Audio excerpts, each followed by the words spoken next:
आप लोगों ने बहुत बार ये चीज सुनी होगी कि क्या हम एक प्रोडक्ट बेस्ड कंपनी को ज्वाइन करना चाहिए या फिर एक सर्विस बेस्ड कंपनी को ज्वाइन करना चाहिए। और बहुत सारे लोगों को जवाब में ये चीज मिलती है कि आपको एक प्रोडक्ट बेस्ड कंपनी को ज्वाइन करना चाहिए। लेकिन जब आप उनसे इसका जवाब मांगते हो कि उन्होंने ऐसा क्यों कहा, तो उनके पास कोई वैलिड रीजन नहीं होता। जनरली लोग क्या करते हैं कि प्रोडक्ट बेस्ड कंपनी को एज ए डेवलपमेंट प्रोजेक्ट के साथ रिलेट कर देते हैं और सर्विस बेस्ड कंपनी को एज ए सपोर्ट या फिर मेंटेनेंस प्रोजेक्ट के साथ कंपेयर कर देते हैं, जो कि बिल्कुल सही बात नहीं होती। तो अगर आपके मन में भी ऐसे ही कुछ सवाल हैं तो watch this video till the end. इस वीडियो में इन सब सवालों के जवाब आपको मिल जाएंगे। Now without wasting any time let's just start the video.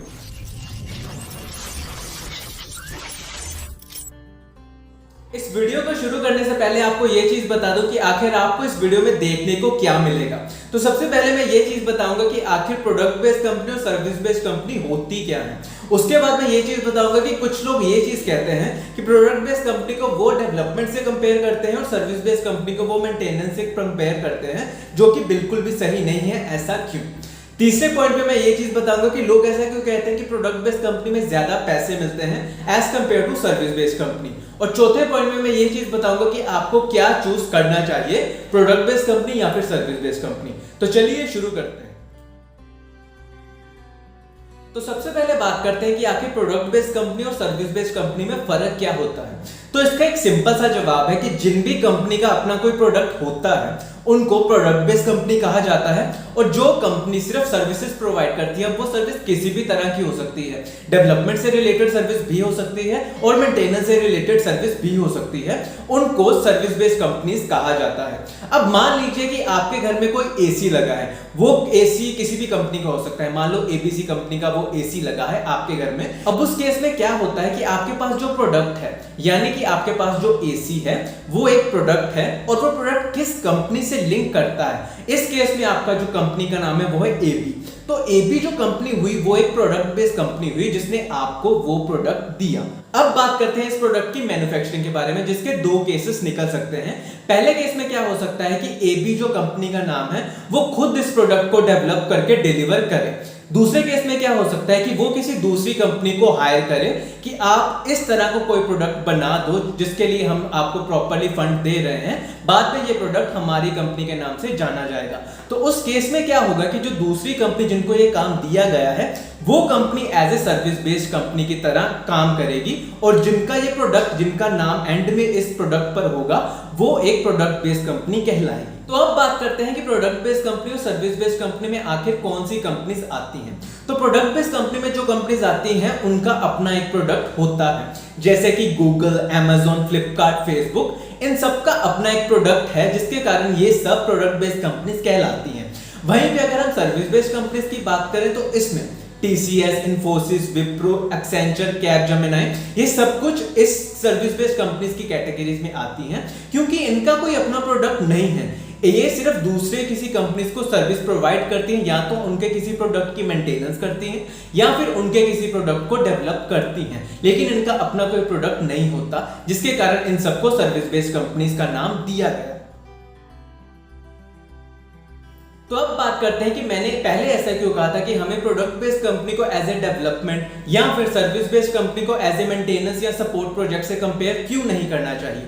देखिए, मैंने आपको अभी एक एग्जांपल दी कि सर्विस बेस्ड कंपनीज आखिर होती क्या हैं, जो दूसरी किसी कंपनी को सर्विस प्रोवाइड करती हैं। अब वो सर्विस डेवलपमेंट से रिलेटेड भी हो सकती है या फिर मेंटेनेंस से रिलेटेड भी हो सकती है। अब मैं आपको इसकी ही एक एग्जांपल देता हूं। मान लो कि मैं एक कंपनी हूं, मुझे एक प्रोडक्ट डेवलप करना है, लेकिन मैं वो प्रोडक्ट खुद डेवलप नहीं करना चाहता, तो मैंने उसके लिए किसी दूसरी कंपनी को बोल दिया कि आप ये प्रोडक्ट बना देना, लेकिन बनाने के बाद इस पे नाम हमारा आएगा। तो मैंने क्या किया, सर्विस ली किसी सर्विस बेस्ड कंपनी से, लेकिन उनके लिए क्या हुआ कि ये उनके लिए एक डेवलपमेंट प्रोजेक्ट हो गया, ना कि एक मेंटेनेंस प्रोजेक्ट। तो वो क्या करेंगे कि इस प्रोजेक्ट को स्क्रैच से स्टार्ट करेंगी और उसके बाद वो मुझे प्रॉपर्ली इसको डिलीवर कर देंगी। बाद में मेरी मर्जी होगी कि मैं मेंटेनेंस के लिए उनको बोलूंगा या फिर किसी और कंपनी को बोलूंगा, वो सब कुछ मुझ पे डिपेंड करता है। तो ये हुआ एक लाइव एग्जांपल, जिसके कारण हम ये चीज तो पक्का कह सकते हैं कि सर्विस बेस्ड कंपनी में सारे प्रोजेक्ट्स मेंटेनेंस के नहीं होते, उसमें डेवलपमेंट के प्रोजेक्ट भी होते हैं,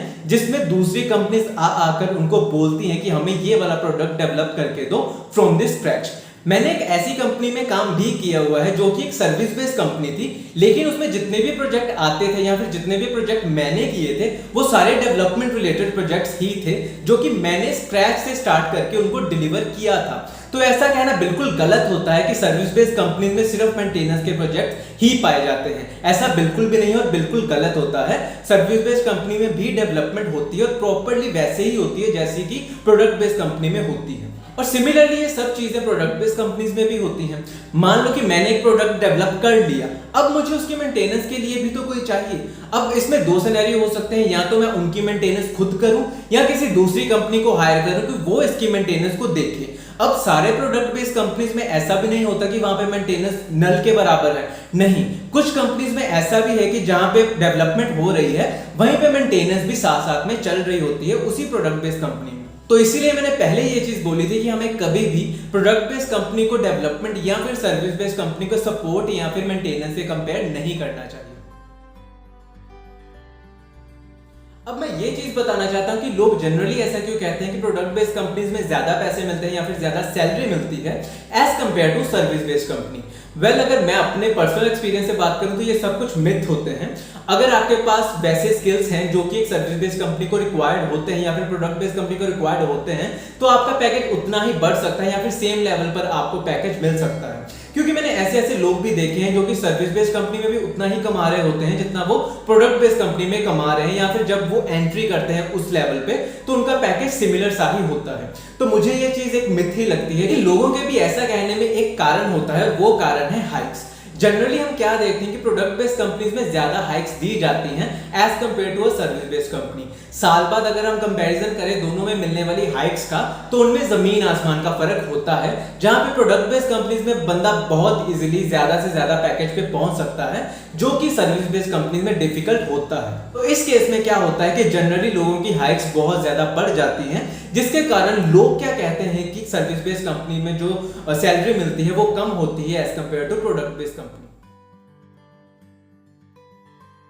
तो अब हम बात करते हैं कि आपको कौन सी कंपनी चूज करनी चाहिए, प्रोडक्ट बेस्ड कंपनी या फिर सर्विस बेस्ड कंपनी। तो इससे पहले मैं आपको कुछ ऐसे क्वेश्चंस पूछना चाहता हूं जो कि आप खुद से ही पूछकर जवाब ढूंढें कि आपका इंटरेस्ट क्या है, आप फ्यूचर में अपने आप को कहां देखते हो।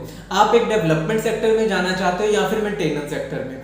उसके अलावा क्या आपका कोडिंग में इंटरेस्ट है या फिर नहीं। उसके अलावा कि क्या आप कोई प्रोजेक्ट स्क्रैच से स्टार्ट करके उसको एंड तक खत्म करना चाहते हो या नहीं। ये सब क्वेश्चंस आप अपने आप से पूछिए, उसके बाद ही कुछ डिसाइड करिएगा, क्योंकि इन सब सवालों का जवाब देने के बाद ही आप इस चीज पे ज्यादा फोकस कर पाओगे कि आपको प्रोडक्ट बेस्ड पे ज्वाइन करना चाहिए या फिर सर्विस बेस्ड पे। अब मैं आपको सिनेरियोस बताता हूं।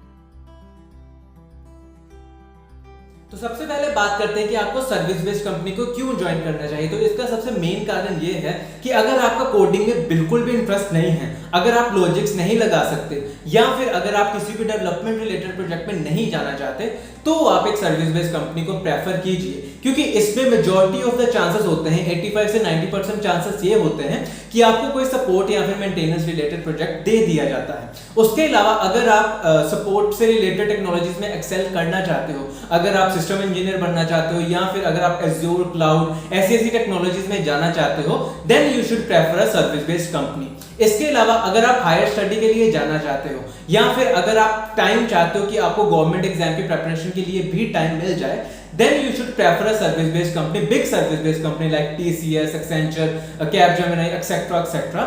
तो आप इन कंपनीज को प्रेफर कीजिए, वरना मत कीजिए। तो अब बात करते हैं प्रोडक्ट बेस्ड कंपनीज के बारे में कि आपको एक प्रोडक्ट बेस्ड कंपनी क्यों प्रेफर करनी चाहिए। तो वेल, अगर आप एक प्रॉपर कोडर हो या फिर आपका कोडिंग बहुत ज्यादा इंटरेस्ट है या फिर आप एक डेवलपमेंट रिलेटेड प्रोजेक्ट में जाना चाहते हो, then you should prefer a product based company, क्योंकि 85 से 90% चांसेस आपके ऐसे होते हैं कि आपको एक डेवलपमेंट रिलेटेड प्रोजेक्ट दे दिया जाता है और जो भी आपके स्किल सेट होते हैं उनको बहुत ज्यादा वैल्यू दी जाती है प्रोडक्ट बेस्ड कंपनी में, जो कि शायद आपको सर्विस बेस्ड कंपनीज में देखने को ना मिले। इसके अलावा वर्क कल्चर आपको ज्यादा अच्छा मिल जाता है प्रोडक्ट बेस्ड कंपनीज में, और सैलरी तो मैंने आपको अभी बता दी कि सैलरी स्टार्टिंग लेवल में अगर सिमिलर हो भी उसके बाद हाइक्स बहुत ज्यादा अच्छे लगते हैं प्रोडक्ट बेस्ड कंपनीज में, तो आपको प्रोडक्ट बेस्ड कंपनी प्रेफर करनी चाहिए। लेकिन हाँ, मैं आपको ये चीज भी बता दूं कि प्रोडक्ट बेस्ड कंपनी में एंट्री लेना बहुत ज्यादा डिफिकल्ट होता है as compared to a service based company, क्योंकि जो लेवल ऑफ डिफिकल्टी होती है इंटरव्यू के दौरान वो प्रोडक्ट बेस्ड कंपनीज में ज्यादा देखने को मिलती है as compared to service based company. तो जब भी आप किसी प्रोडक्ट बेस्ड कंपनी को एम करो तो उसी हिसाब से प्रिपेयर भी करो, क्योंकि उसका और एक सर्विस बेस्ड कंपनी के इंटरव्यू प्रोसेस में जमीन आसमान का फर्क होता है। और एंड में मैं आपको बस यही कहूंगा कि जैसा भी आपका इंटरेस्ट है, जिस हिसाब से भी आप जिस कंपनी में भी जाना चाहते हो, उसी तरह का आप इंटरव्यू के लिए प्रेपरेशन भी कीजिए, क्योंकि ये बहुत ज्यादा इंपॉर्टेंट हो जाता है। प्रोडक्ट बेस्ड कंपनीज के लिए इंटरव्यू की प्रिपरेशन अलग तरीके से करनी पड़ती है, वहीं सर्विस बेस्ड कंपनीज में इंटरव्यूज की प्रिपरेशन अलग तरीके से करनी पड़ती है। तो इस चीज का आप बिल्कुल ध्यान रखिएगा। तो इसी के साथ आज के लिए बस इतना ही। अगर ये वीडियो आपको अच्छी लगी हो तो इस वीडियो को लाइक और शेयर करना ना भूलिए। अगर इस वीडियो में कोई भी डाउट रह गया होगा जो कि मैं क्लियर नहीं कर पाया, तो उसको आप कमेंट सेक्शन में जाके कमेंट जरूर कीजिएगा, मैं डेफिनेटली उस चीज का रिप्लाई जरूर करूंगा। इसके अलावा आप मेरे साथ इंस्टाग्राम पर भी कनेक्ट कर सकते हैं, लिंक मैं डिस्क्रिप्शन में दे दूंगा, आप डायरेक्टली मुझसे वहां पे क्वेश्चन आंसर जरूर कर सकते हैं, मैं हमेशा अवेलेबल रहता हूं। इसी के साथ आज के लिए अलविदा, फिर मिलते हैं अगली वीडियो।